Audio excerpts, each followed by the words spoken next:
crazy mother.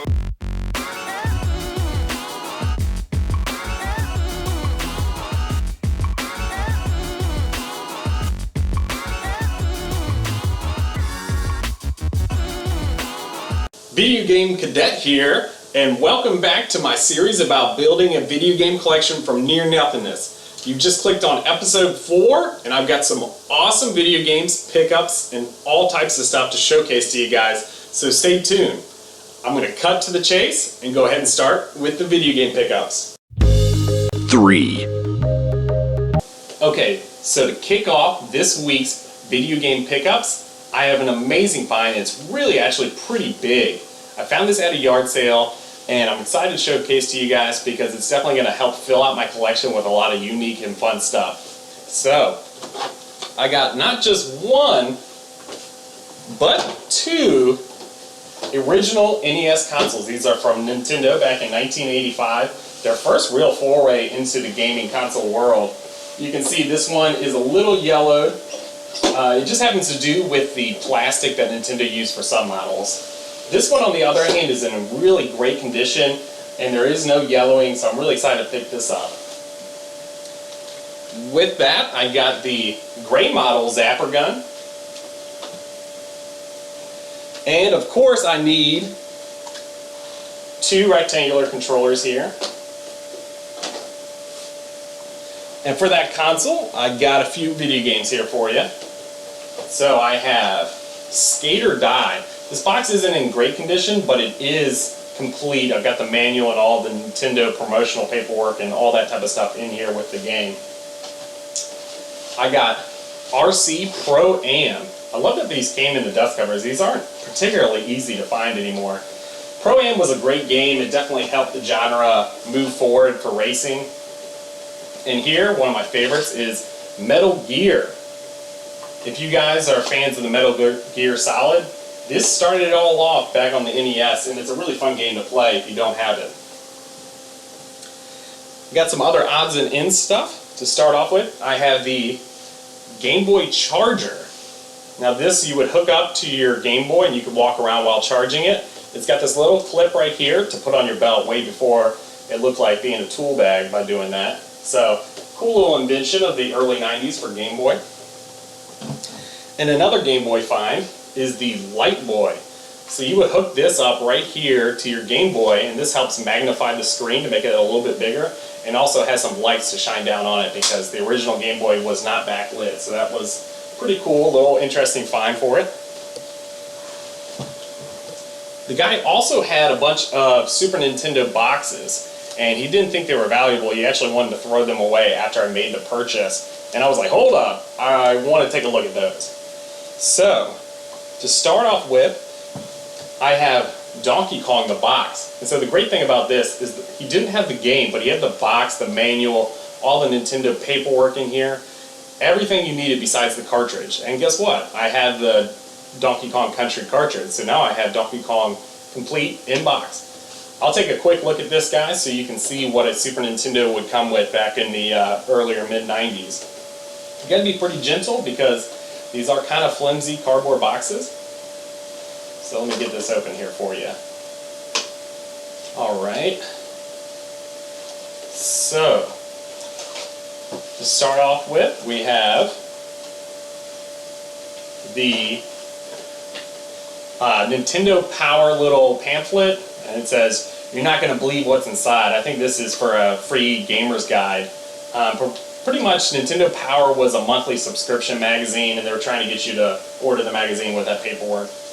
You have the generic user's warning guide and all of that. And then you have the Donkey Kong Country manual. And these are really fun. They're full color. They usually have really fun and interesting art. You guys were definitely creative and looking to add value when they made these manuals. And so it was really cool to see one in such great condition.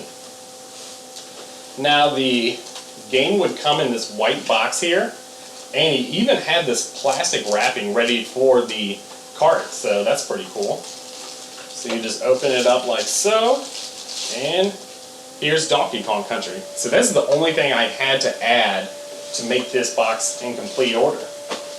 So really excited about having that, and the guy didn't understand the value of that. Really wanted to throw away, and I was not down with that. So I also got the Super Game Boy SNES box, and this is another one that I had the cart only with no manual or anything, but he had everything I needed to make this a complete set too.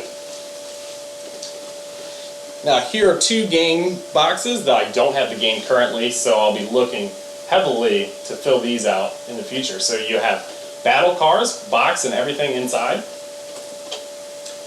and Inspector Gadget, another one where it has everything needed for it besides the game card. So, and in that find, he had a Sega Game Gear.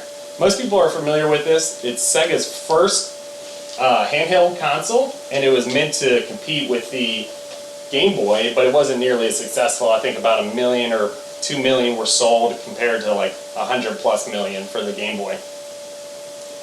That came with 2 games.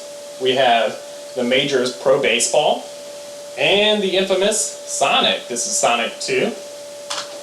Both of those work, and the Sega Game Gear works, which is really rare because there were some issues when they made it back in the 90s that made its longevity not that excellent. But that one works, and it's really cool. Those games came with the clear little protectors. And the Sega Game Gear came with the original carrying case. You would throw your Game Gear in here. It had tons of slots for games and accessories and all that you needed. So, all of those stuff for $40, it kind of blew my mind. But awesome, awesome find. And I'm super excited to be throwing this in my collection. 2. At another yard sale, I came across some big box PC games that I was kind of interested in, and they cost $1 a piece, so I wasn't really sure their value at the time, but I felt it was a decent gamble to spend $1 for these. So here we have Half-Life Platinum. So these are really cool big box PC games. They always have some really interesting and fun artwork. So Half-Life Platinum has the first 4 games for Half-Life, or actually the first 3 games in Counter-Strike.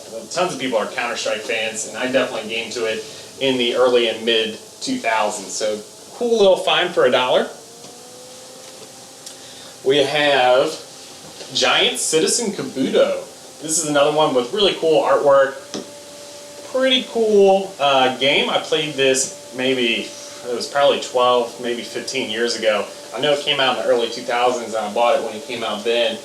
But one of those ones that I kind of just, I don't know if I threw it away or I lost it, so I'm excited to pick it up for $1.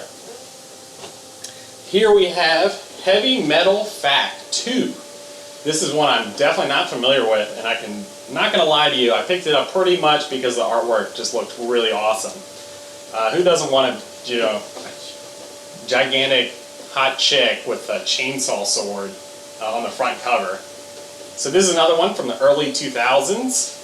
Like I said, I'm not familiar, but I'll definitely be checking it out here in the next couple of weeks to see how it goes.